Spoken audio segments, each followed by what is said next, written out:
Good morning. Good morning, everyone, and welcome. As you take your seats, I'd just like to welcome you here this morning. My name is Jan van Smit. I am currently one of the interim co-directors of the institute where we meet today, the British Institute of International and Comparative Law. My main role is as director of the Bingham Centre for the Rule of Law, and we're simply delighted to be hosting this conference today and tomorrow.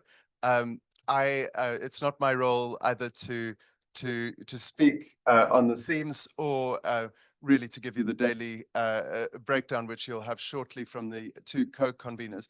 But I do want to start off with stating the obvious. So we're talking today about the anniversary of the ECHR and the shorter anniversary of the Venice Commission. Now, both institutions get into the press more often in a negative light than we would like, and there are these intense debates. But I would say those debates are on the margins. So at a milestone anniversary like this, it's worth sometimes asking, where on earth would we be without these instruments? And I think the question answers itself. Even a continent like Europe that prides itself on various traditions would I think be in bad shape, both within certain states and certainly between states, without this extremely valuable framework and the institutions that have worked to deliver it. So I will be handing you over, as I said, first to our partners, Professor Katja Ziegler from the University of Leicester, the Center for European Law and Internationalization. This is not the first collaboration with us, but it's highly appreciated, and you'll be setting out the objectives across the 2 days, the themes that we're covering. And after Katja, it will be my colleague, Dr. Julinda Beqiraj, Maurice Vol, Senior Fellow in European Law here at the Institute and in the Bingham Center for the Rule of Law. And she'll give you some more of the housekeeping. There's one part that I wanted to flag up front, which is our institution, so our half of this partnership that brought together today's event and has made it possible for us to meet 2 days in a row. We are an institute, but we're not a university institute. We don't have the usual university sources of funding. We're a charity, which depends not on any recurring government grant, but really on its donors. I won't go into all the detail. I think you'll be told about this once more, but essentially there are 3 ways to find out about supporting us. One is on our website, where you really can do your due diligence. The other is the literature on the table outside the door, and newly installed, like many organizations, we also have an electronic donation board there on the way out of the room. So I just thought I would draw those to your attention so that you know our context. This is how we fund public conferences like this one. But without further ado, Katja. Thank you, Jan, for the warm welcome. And not that the funding situation at universities is so much better. Anyway, good morning, everyone, and also welcome from the Center for European Law and Internationalization. My name is Katja Ziegler. I'm the co-director of that center and the professor of international law at the University of Leicester. It's a privilege to welcome you here today and to host this conference jointly with the Bingham Center. There could be no more appropriate place to do it, to mark the anniversary of the European Convention on Human Rights.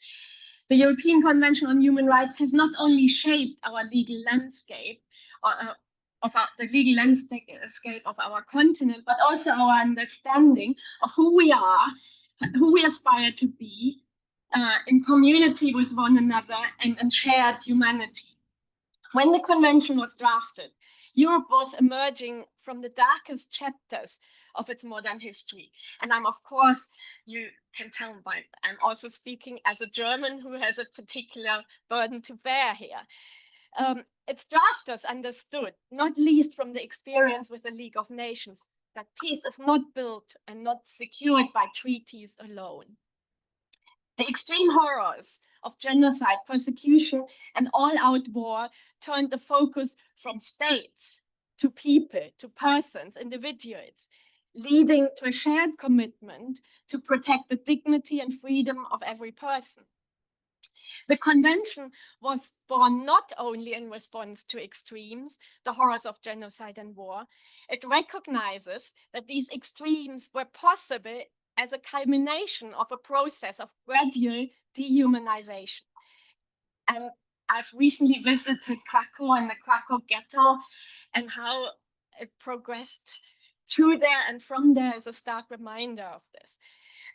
Countless steps of discrimination and other human rights abuses had seeped into public institutions, public life, society, and everyday relations.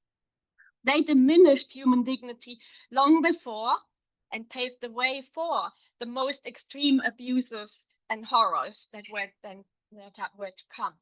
This is what should give us pause today. Out of that shared commitment to protect the dignity and freedom of every person came a living instrument, one that would guide states in preventing a decline in human rights protection and the strengthening of democratic institutions. The role of the Venice Commission over these 3.5 decades has been vital in sustaining that vision.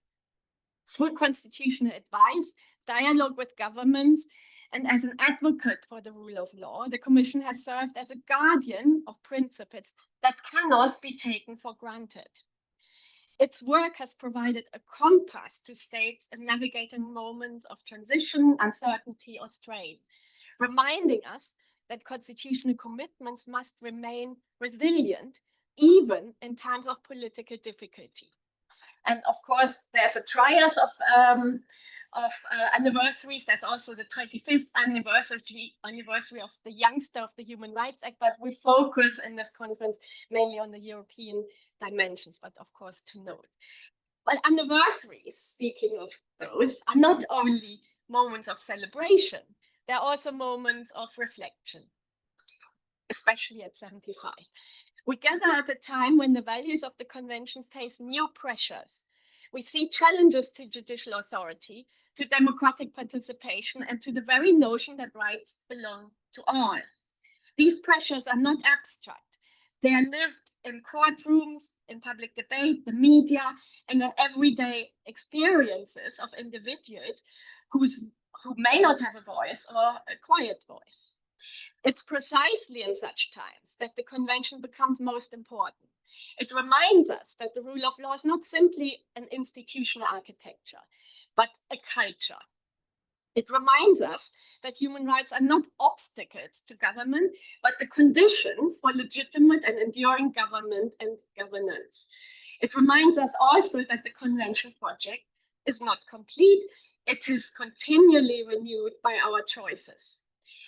As we look ahead, let us reaffirm this commitment that brought the convention into being, that law and courts can protect, that the dignity of every person is the foundation upon which a peaceful Europe stands.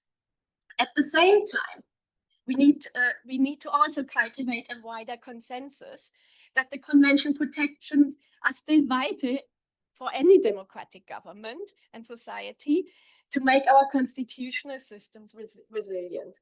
And that to fulfill this role, we need to reinforce the resilience of the convention system itself.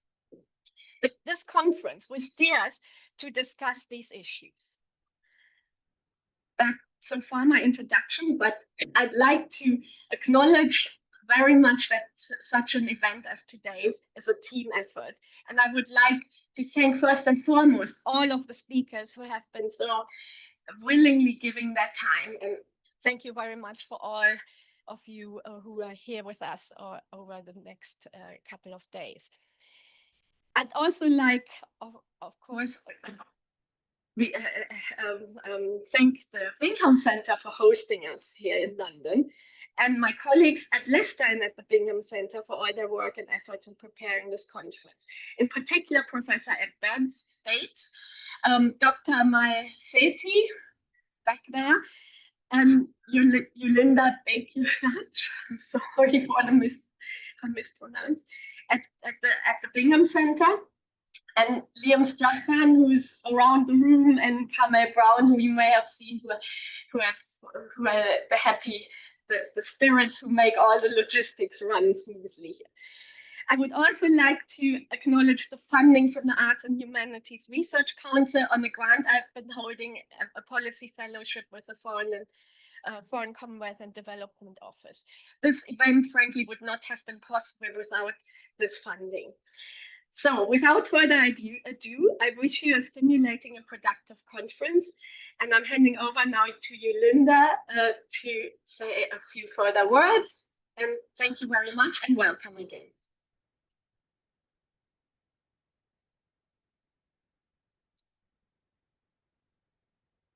Thank you very much once again for me as well for being here today, for agreeing to join this event.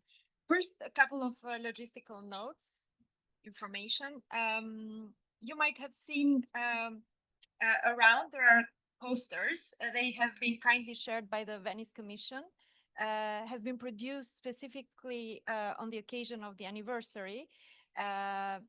It's basically the elements of the rule of law as set out in the Venice Commission rule of law checklist. You will also find in the room and also outside QR codes with the program for today and for tomorrow. You can just download the program, but I'm sure that you are very well familiar, which is the reason why also you joined. The last logistical note is about the fire evacuation procedure. We are not expanding a fire drill today, but if you hear the fire alarm, please make your way out of the building using the stairs, and the meeting point is on this side next to the SOAS, at the SOAS entrance. On a substantial, from a substantial perspective, I wanted to mention that this event is also part of the London Leiden series of meetings. So let me start with just giving you a few words of context before we turn to the discussion for the day. The London Leiden Conference series is a long-standing collaboration between BIICL and between the British Institute for International and Comparative Law and the Europa Institute at the University of Leiden. And each year it provides an opportunity to reflect on key developments of European law and to bring together leading voices from academia, practice, and institutions. And remarkably, this year is talking about anniversaries, is the 64th year of the series, which is a real testament to its continuing relevance and impact. And of course, this year's theme feels especially fitting as we also mark the important anniversaries of both the European Convention of Human Rights and the Venice Commission. Their enduring work is a reminder of why these conversations continue to matter. And with that in mind, it's a real pleasure